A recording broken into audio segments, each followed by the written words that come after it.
ನಮ್ಮ ಮುಖ್ಯಮಂತ್ರಿಗಳು ಮಾಡ್ತೀನಿ ಅಂತಕ್ಕಂಥ ಆಶ್ವಾಸನೆಯನ್ನು ಕೂಡ ಕೊಟ್ಟಿದ್ದರು, ಅದನ್ನು ನೆರವೇರಿಸಿದ್ದಾರೆ. ಮೊದಲನೇದಾಗಿ ಕ್ಷೇತ್ರದ ಜನತೆ ನನ್ನನ್ನು 5 ಬಾರಿ ಶಾಸಕನಾಗಿ ಮಾಡಿ ಈ ಜಾಗದಲ್ಲಿ ಕುಂಡಿಸ್ಬೇಕಾದ್ರೆ ಅವರು ಪ್ರಮುಖವಾದಂಥ ಕಾರಣ. ಇದಾದಮೇಲೆ ನಮ್ಮ ಹೈಕಮಾಂಡು ಪ್ರಮುಖವಾಗಿ ಎಲ್ಲದಕ್ಕಿಂತ ನಮ್ಮ ಡಿ ಕೆ ಕುಟುಂಬದವರು ಅವರು ನನಗೆ ಆಶೀರ್ವಾದ ಮಾಡಿದ್ದಾರೆ. ಖಂಡಿತ ನಾನು ಎಲ್ಲರಿಗೂ ಕೂಡ ಕೃತಜ್ಞರಾಗಿರ್ತೀನಿ. ಸರ್, ಇತರ ಶಾಸಕರು ಮಂಡ್ಯ ಜಿಲ್ಲೆಗೆ ಬಂಪರ್ ಲಾಟ್ರಿ ಹೊಡಿತು ಅಂತ ಒಂದು ರೀತಿ ಮಾತಾಡ್ತಾವ್ರೆ. ಅದ್ರ ಬಗ್ಗೆ ಹೈಕಮಾಂಡು ಮತ್ತು ಮುಖ್ಯಮಂತ್ರಿಗಳು ತೀರ್ಮಾನ ಮಾಡಬೇಕು. ಅದ್ರ ಬಗ್ಗೆ ಟೀಕೆ ಮಾಡಲಿಕ್ಕೆ ಅಥವಾ ಮಾತಾಡಲಿಕ್ಕೆ ನಾನು ಅರ್ಹರಲ್ಲ ಅಂತ ನನ್ನ ಅಭಿಪ್ರಾಯ. ಸರ್,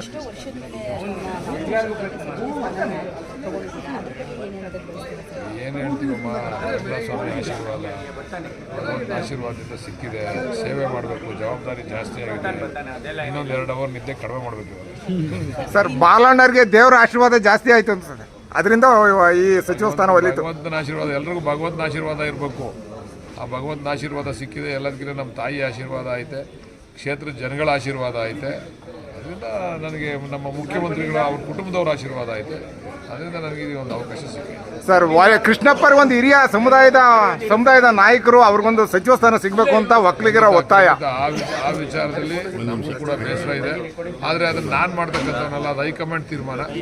ಹೈಕಮಾಂಡ್ ಅವರೇ ಅದನ್ನು ಸರಿಪಡಿಸ್ತಕ್ಕಂಥ ಕೆಲಸ ಮಾಡಬೇಕು. ಹೈಕಮಾಂಡ್ ಅವರು ಮುಖ್ಯಮಂತ್ರಿಗಳು ಏನು ತೀರ್ಮಾನ ಮಾಡ್ತಾರೋ ಅದಕ್ಕೆಲ್ಲ ನಾವು ಬದ್ಧ ಇರ್ತೀವಿ.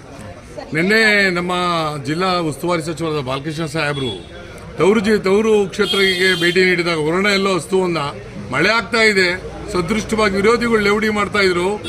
ದರಿದ್ರ ಬಂದ್ಬಿಡ್ತು CM ಶಿವಕುಮಾರ್ ಸಾಹೇಬ್ರು ಅಂತ ಹೇಳ್ತಿದ್ರು. ಅವ್ರಿಗೆ ವರ್ಣದೇವ ಎಲ್ಲೋ ಒಂದ್ ಕಡೆ ಅವ್ರಿಗೆ ಉತ್ತರವನ್ನು ಕೊಟ್ಟಿದ್ರ ಬಗ್ಗೆ ನಿಮ್ಮ ಅನಿಸಿಕೆ ಏನು ಸರ್? ಇಲ್ಲ, ಅನೇಕ ಜನ ಟೀಕೆ ಟಿಪ್ಪಣಿಗಳನ್ನ ಮಾಡ್ತಿದ್ರು. ಅದಕ್ಕೆಲ್ಲ ಮೀರಿ ಆ ತಾಯಿ ಚಾಮುಂಡಿ ನಿನ್ನೆ ಆಶೀರ್ವಾದ ಮಾಡಿದ್ದಾಳೆ. ಭಗವಂತ ಆಶೀರ್ವಾದ ಮಾಡಿದ್ದಾನೆ. ಏನಾಗಲ್ಲ ರೀ, ಒಳ್ಳೆ ಕೆಲಸ ಮಾಡ್ತೀವಿ. ಪ್ರಮುಖವಾಗಿ ನಮ್ಮ ಜಿಲ್ಲೆ ಸರ್ವತೋಮುಖ ಅಭಿವೃದ್ಧಿಯನ್ನು ಮಾಡ್ತೀವಿ. ಎಲ್ಲ ವಿಚಾರದಲ್ಲೂ ಕೂಡ ನಾವು ಈ ಜಿಲ್ಲೆಯ ಮಣ್ಣಿನ ಮಕ್ಕಳು ಅಂತ ಅನ್ಸ್ಕೊಂಡಿದ್ದೀವಿ. ನಾವು ಖಂಡಿತ ಆ ಜನಗಳ ಋಣವನ್ನು, ಈ ಜಿಲ್ಲೆಯ ಜನಗಳ ಋಣವನ್ನು ತೀರಿಸ್ತೀವಿ. ಸರ್, ನೆನ್ನೆ ತಾವು ರಾಮನಗರದಲ್ಲಿ ಮಾತಾಡ್ತಾ ಹೇಳ್ತಾ ಇದ್ರಿ ಸರ್, ನಾನು ಲೈವಲ್ಲಿ ನೋಡಿದೆ ಸರ್.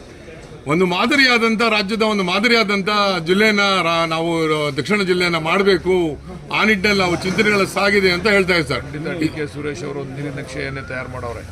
ಅವರ ಮಾರ್ಗದರ್ಶನದಲ್ಲಿ ಖಂಡಿತ ಈ ಜಿಲ್ಲೆಯನ್ನು ವಿಶೇಷವಾದಂಥ ರೀತಿಯಲ್ಲಿ ಅಭಿವೃದ್ಧಿ ಮಾಡ್ತೀವಿ.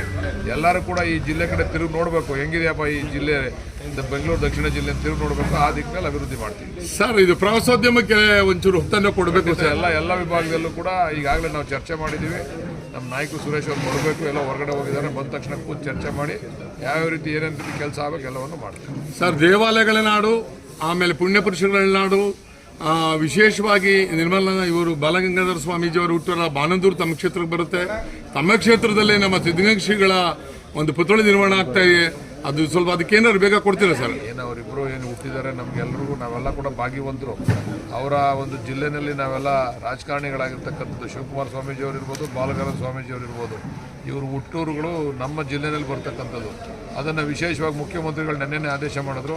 ಶಿವಕುಮಾರ ಸ್ವಾಮೀಜಿಯವರ ಪುತ್ಥಳಿ ಏನಾಗಿದೆ, ಯಾಕಿನ್ನೂ ನೀವು ಕಂಪ್ಲೀಟ್ ಮಾಡಿಲ್ಲ ಅಂತೇಳಿ ನೆನ್ನೆನೂ ಕೂಡ ನನಗೆ ಆ ವಿಚಾರವಾಗಿ ಮಾತಾಡಿದ್ರು.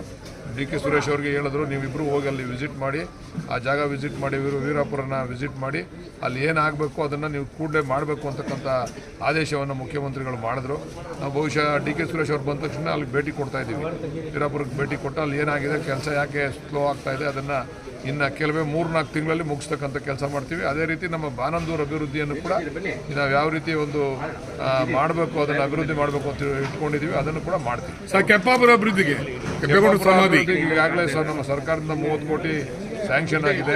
ಆ ರಸ್ತೆ ಮತ್ತು ಸಮಾಧಿ ಮತ್ತು ಆ ಭಾಗ ಅಭಿವೃದ್ಧಿ ಮಾಡಬೇಕು, ವಿಶೇಷವಾಗಿ ಟೂರಿಸಂ ಪ್ಲೇಸ್ ಮಾಡಬೇಕು ಅಂತಕ್ಕಂಥ ತೀರ್ಮಾನವನ್ನು DK ಸುರೇಶ್ ಅವರು ಈಗಾಗಲೇ ಅದನ್ನು ವ್ಯಕ್ತಪಡಿಸಿದ್ದಾರೆ. ಅದನ್ನು ಮಾಡ್ತೀವಿ ಸರ್. ಆಮೇಲೆ ಸಾರಿಗೆ ಸಂಪರ್ಕ ಸ್ವಲ್ಪ ವ್ಯವಸ್ಥೆ ನಾವು ಸರ್ ಹೇಳ್ತಾ ಇದೀವಲ್ಲ, ಈಗ ಸಾರಿಗೆ BMTC ಬಸ್ ಡಿಪೋನು ಕೂಡ ಮಾಡ್ತಾ ಇದ್ದೀವಿ.